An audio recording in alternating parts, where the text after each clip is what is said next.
मित्रांनो, ask insurance म्हणजे विमा हे आपल्या यूट्यूब चॅनलचं नाव आहे आणि या चॅनलच्या माध्यमातून आपण वेळोवेळी वेगवेगळ्या प्रकारचे इन्शुरन्स तसेच म्युच्युअल फंड व अन्य गुंतवणूक प्रकारांची सखोल माहिती देणारे व्हिडिओज प्रदर्शित करीत असतो। आज आपण जो व्हिडिओ घेऊन आलो आहे त्या व्हिडिओमध्ये आपण असं सांगण्याचा प्रयत्न करतो आहे की जर आपल्याला एखादा मेडिक्लेम विकत घ्यायचा असेल तर त्या मेडिक्लेममध्ये साधारणपणे कुठल्या कुठल्या गोष्टी अंतर्भूत असल्या पाहिजेत हे आपण आजच्या व्हिडिओमध्ये पाहणार आहोत। सगळ्यात पहिले जेव्हा तुम्ही कुठलाही मेडिक्लेम विकत घेता किंवा तुम्ही जर ऑलरेडी मेडिक्लेम विकत घेतला असेल तर त्यामध्ये यापैकी कुठल्या गोष्टी आहेत ते जरूर तपासून पहा, कारण या गोष्टी कदाचित तुमच्या मेडिक्लेममध्ये असतील नसतील, तुम्हाला माहिती नसतील किंवा तुम्हाला कोणी सांगितल्या नसतील, तेव्हा त्या बारकाईने त्याच्या बरोबर आलेला जे पेपर आहे, क्लॉज म्हणतो आपण त्याला, किंवा त्याचा माहिती असं म्हणतो, त्या माहितीमध्ये तुम्ही जरूर वाचा। एक तर साईटवरती ही माहिती उपलब्ध असते बरेचदा, त्याच्यातली काही जी फाईन प्रिंट आहे म्हणजे छोट्या अक्षरातली माहिती ती कधीकधी उपलब्ध नसते, पण तरीही तुम्हाला कंपनी ज्यावेळेस पॉलिसी देते त्यावेळेस तुम्हाला सोबत फाईन प्रिंट असलेला एक कागद पण देते, तो पण तुम्ही वाचून पाहू शकता। पहिला मुद्दा याच्यातला जो आहे तो आहे फ्लोटर कवर घ्यायचं का इंडिव्हिज्युअल कवर घ्यायचं। आणि ह्यामध्ये बऱ्याच वेळा लोकांना कन्फ्युजन असतं की फ्लोटर कवर का घ्यायचं, इंडिव्हिज्युअल कवर का घ्यायचं नाही, किंवा इंडिव्हिज्युअल घ्यायचं नाही मग फ्लोटर का घ्यायचं। आज मी मुद्दाम त्याच्याबद्दल तुम्हाला सांगणार आहे की फ्लोटर कवर जे आहे ते खरं तर खिशाला परवडेल असं असतं आणि त्यामुळे फ्लोटर कवरच नेहमी घेतलं पाहिजे। आणि फ्लोटर कवरमुळे दुसरा एक फायदा होतो तो म्हणजे त्याचा प्रीमियम कमी लागतो, त्याला प्रीमियम कमी लागतो आणि त्यामुळे काय होतं की तुमच्या खिशाला जास्त चाट बसत नाही। दुसरा जो मुद्दा आहे तो म्हणजे इंडिव्हिज्युअल। आता इंडिव्हिज्युअल कोणी घ्यायचं, ज्यांच्याकडे दोनच व्यक्ती आहेत किंवा एकच व्यक्ती आहे, सर्वसाधारणपणे एकच व्यक्ती ज्यांच्याकडे आहे त्यांनी इंडिव्हिज्युअल इन्शुरन्स घ्यावा, कारण त्यांना फ्लोटर मिळणारच नाही। किंवा दोनच व्यक्ती आहेत, नवरा आणि बायको, तेव्हा एक फ्लोटर कवर जर 5 लाखाचं घेतलं तर ते काही सफिशियंट होत नाही, त्याच्यामुळे 5-5 लाखाची 2 कवर घेतली तर दोघांना किमान 5-5 लाखाचं मॅक्झिमम कवर अवेल करता येतं। तेव्हा इंडिव्हिज्युअल आणि फ्लोटरचा हा बेसिक फरक जो आहे तो लक्षात घेऊन तुम्ही तुमच्या सद्सद्विवेक बुद्धीला पटेल, तुमच्या खिशाला परवडेल असं कवर तुम्ही फ्लोटर किंवा इंडिव्हिज्युअल विकत घ्या। बरेचदा इंडिव्हिज्युअल कवरमध्ये तुम्हाला जास्त प्रीमियम द्यावा लागेल आणि फ्लोटरमध्ये कमी द्यावा। दुसरा मुद्दा आहे प्रायव्हेट की गव्हर्नमेंट। आता हल्ली प्रायव्हेट कंपन्या गव्हर्नमेंट कंपन्यांपेक्षा जास्त आहेत। पूर्वी गव्हर्नमेंटच्या 4च कंपन्या होत्या, आता जवळपास प्रायव्हेट कंपन्या 24-25 आहेत की ज्या मेडिक्लेम पॉलिसी विकतात।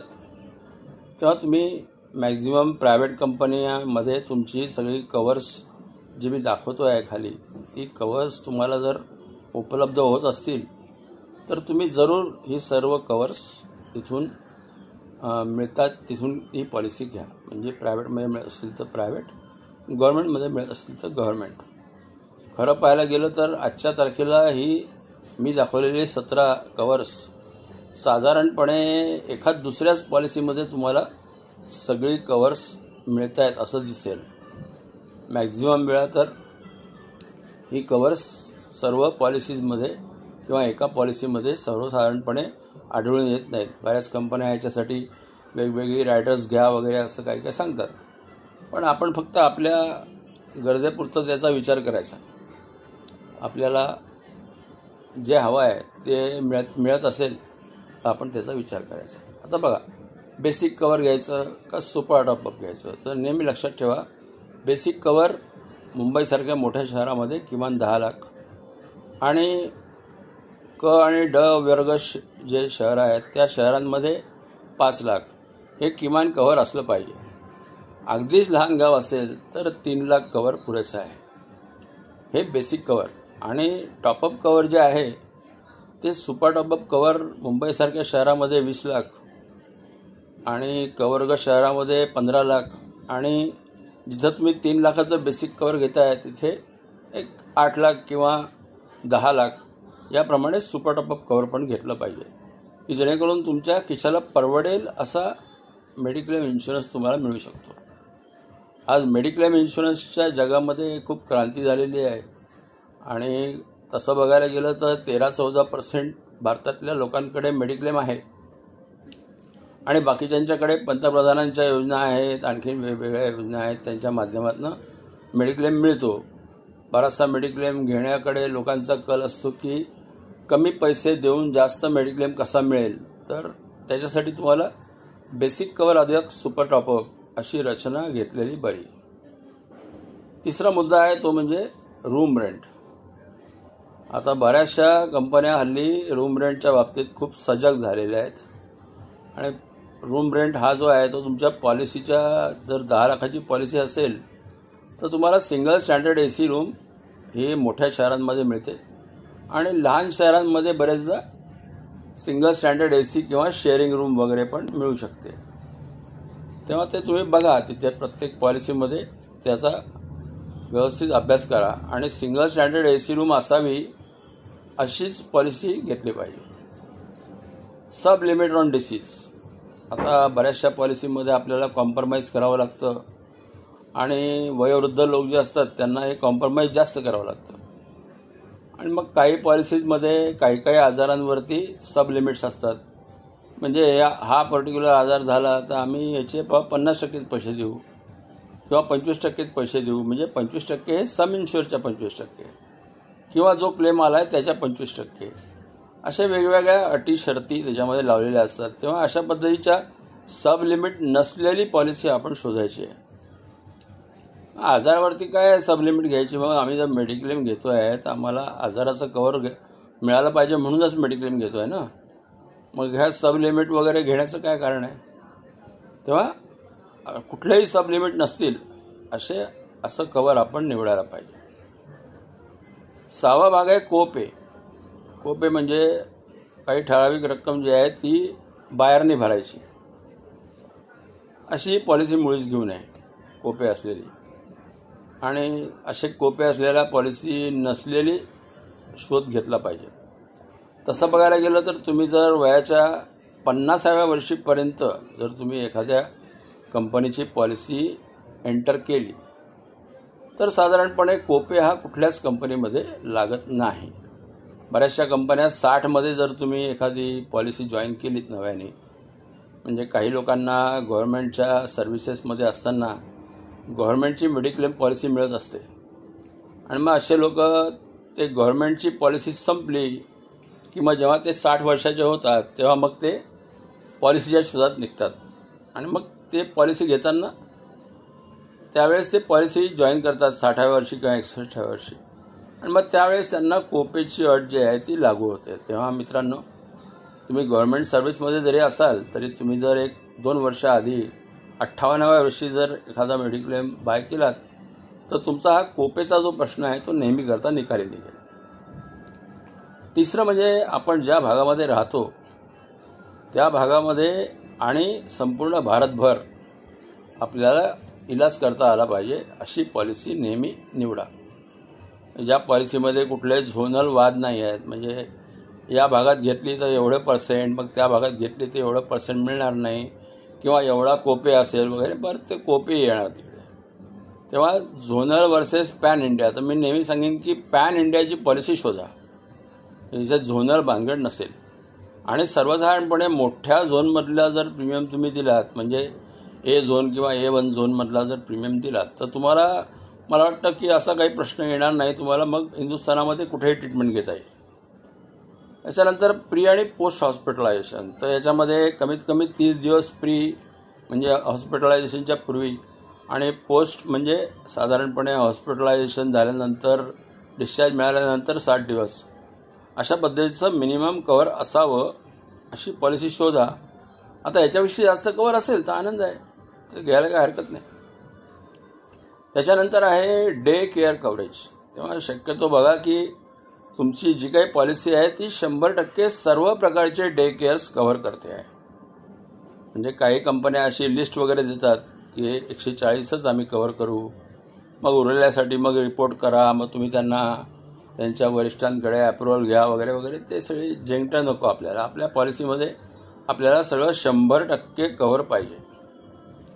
त्याच्यानंतर आयुष ट्रीटमेंट हा आता एक नवीन भाग, आयुर्वेदिक, युनानी, होमिओपॅथी वगैरे हे सगळं कव्हर जे आहे ते एकत्रपणे देण्याची सध्या प्रथा आहे.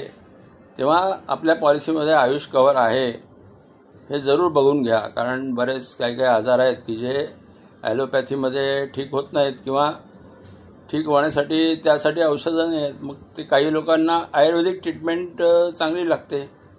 मग आयुर्वेदिक हॉस्पिटल्स पण आहेत आता भारतामध्ये बऱ्याच ठिकाणी. मग तुम्हाला अशा पद्धतीने ट्रीटमेंट तिथे पण घेता येते.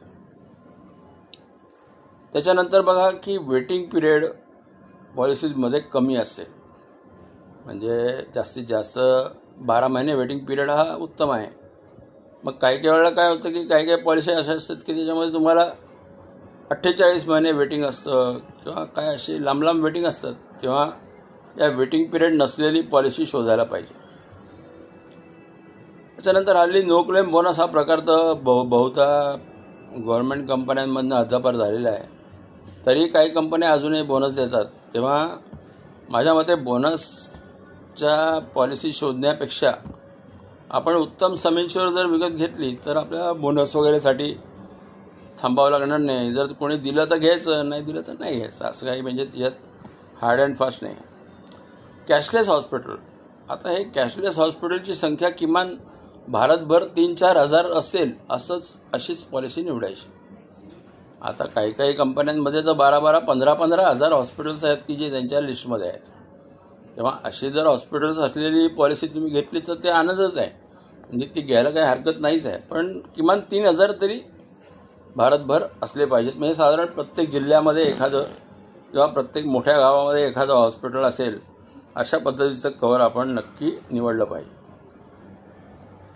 त्याच्यानंतर आहे मॅटर्निटी एक्सपेन्सेस. तर तुमचं वय जर 45च्या आत असेल आणि 20 ते 45 या कालावधीमध्ये जर तुम्ही एखादी पॉलिसी घेत असाल तर किमान 2 मुलांसाठी तुम्हाला मॅटर्निटी कव्हर लागू असलं पाहिजे. मी तर अगदी पुढं जाऊन असं म्हणेन की अनलिमिटेड मॅटर्निटी कव्हर असलेली पॉलिसी शोधायला काय हरकत नाही आहे. थोडेसे पैसे जास्त द्यावे लागले तरी चालतील, पण अनलिमिटेड मॅटर्निटी कव्हर जर घेतलं, आता बघा अशा बऱ्याच पॉलिसी आहेत. म्हणजे ऑफकोर्स तुम्हाला आत्ता मी कंपन्यांची नावं सांगणार नाही, पण तुम्हाला जर त्याच्याबद्दलची माहिती हवी असेल तर तुम्ही मला माझ्या संपर्क क्रमांकावर व्हॉट्सअपवरती तुमची पॉलिसी कुठली आहे आणि सध्या त्याच्यामध्ये कुठली कव्हर्स तुम्हाला आहेत किंवा नाहीत हे बघण्यासाठी जर तुम्ही मला संपर्क केलात तर मी तुम्हाला त्या पॉलिसीमध्ये सध्या काय कव्हर आहे आणि ती पॉलिसी पुढं चालू ठेवावी की न ठेवावी का पोर्टेबिलिटी करावी वगैरे याबद्दलचा सल्ला जरूर देऊ शकेन. सब्जेक्ट टू दिस की तुम्ही त्याबद्दल मला प्रॉपरली कळवलेलं आहे. आणि मग आपण त्या पॉलिसीवरती त्यावेळेस चर्चा करू की तुम्ही पोर्टेबिलिटी कशी करू शकता. आणि तुम्हाला संपूर्ण अर्थात तुमचं वय 20 ते 45 या दरम्यान असेल तर अनलिमिटेड मॅटर्निटीसाठी तुम्ही जरूर उत्तम पॉलिसी निवडू शकता. आणि 2 मुलांसाठी तुम्हाला मॅटर्निटी कव्हर जरूर मिळालं पाहिजे अनलिमिटेड. कारण हल्ली मॅटर्निटीचा खर्च खूप वाढत चाललेला आहे आणि लोकांना मॅटर्निटीसाठी खूप मोठ्या प्रमाणाचा खर्च करावा लागतो. आणि शेवटचा जो आहे मुद्दा तो म्हणजे ॲम्ब्युलन्स चार्जेस. आता प्रत्येक आजारासाठी वेगळं ॲम्ब्युलन्स कव्हर जे आहे ते मिळालं पाहिजे. काय होतं काही वेळेला पूर्ण वर्षभरामध्ये 2,000 देऊ, 5,000 देऊ असे काही म्हणजे लिमिटेड कव्हर्स दिलेले असतात. तेव्हा अशा पद्धतीचं बंधन नको आपल्यावर की म्हणजे किती वेळा आजारी पडायचं हे पॉलिसीकडे बघून ठरवायला नको. तेव्हा आपल्याला पॉलिसीमध्ये आपण कधीही आजारी पडू शकतो, आपण आजारी पडू म्हणूनच आपण ही पॉलिसी घेतलेली आहे. तेव्हा प्रत्येक वेळेस आपल्या प्रत्येक आजारासाठी आपल्याला ॲम्ब्युलन्स जी आहे ती जरूर उपलब्ध झाली पाहिजे आणि त्याचे पैसे कंपनीने पॉलिसीने आपल्याला दिले पाहिजेत. आणि शेवटचा मुद्दा आहे तो फ्री हेल्थ चेकअप. तेव्हा आपल्याला जर सुदृढ राहायचं असेल तर आपल्या बॉडीचं पूर्ण चेकअप हे प्रॉपरली झालंच पाहिजे. आणि हे चेकअप जे आहे हे आपल्याला दरवर्षी करता आलं पाहिजे. आणि या पद्धतीने दरवर्षी कव्हर देणारी पॉलिसी आपण नक्की शोधली पाहिजे, की ज्या पॉलिसीमध्ये आपल्याला दरवर्षी कुठल्याही क्लेम बीमचं काय असं त्याच्यावरती बंधन नसावं की क्लेम फ्री असेल तरच तुम्हाला चेकअप मिळेल वगैरे, असं काही नसावं. आणि साधारण एक 10 लाखाची पॉलिसी आपण घेतो आहे तर आपल्याला एक 5,000 रुपये वर्षाला त्या चेकअपसाठी मिळावेत. आता ठीक आहे, आम्ही त्यांच्या पॅनल हॉस्पिटल वगैरेमध्ये जाऊन चेकअप करू, पण आम्हाला ते कव्हरेज मिळालं पाहिजे. तेव्हा मित्रांनो, आजच्या या व्हिडिओच्या माध्यमातून मी तुम्हाला ही जी माहिती शेअर केली, हा शेअर करण्याचा उद्देश एकच आहे की आपण बरेचदा मेडिक्लेम पॉलिसी विकत घेतो आणि त्या पॉलिसीमध्ये आपल्याला बरेचदा माहितीच नसतं की आपल्या पॉलिसीमध्ये काय कव्हर आहे आणि काय कव्हर नाही आहे. तेव्हा ही पॉलिसी तुम्ही घेत असाल आणि ऑलरेडी घेतली असेल तर ती पॉलिसी घेऊन पण तुम्ही माझ्याशी चर्चा करू शकता. आणि तुम्ही जर घेतलीच नसेल किंवा तुम्हाला आत्ता घेण्याचा विचार असेल आणि तो विचार करताना जर तुम्हाला असं वाटत असेल की एक उत्तम पॉलिसी मला मिळावी की ज्या पॉलिसीमध्ये मला संपूर्ण कव्हरेजेस जी मी खाली दिलेली आहेत ती सगळी असतील, अशी पॉलिसी तुम्हाला हवी असेल तर ती आपण तुम्हाला जरूर शोधून देऊ शकतो. तेव्हा बघा, तुम्हाला या मी सांगितलेलं जे काही आहे ते आवडतं का? आवडत असेल तर माझ्या या चॅनलला आस्क इन्शुरन्स म्हणजे जीवन व जनरल विमा, आरोग्य विमा याला जरूर लाईक आणि शेअर करा आणि जास्तीत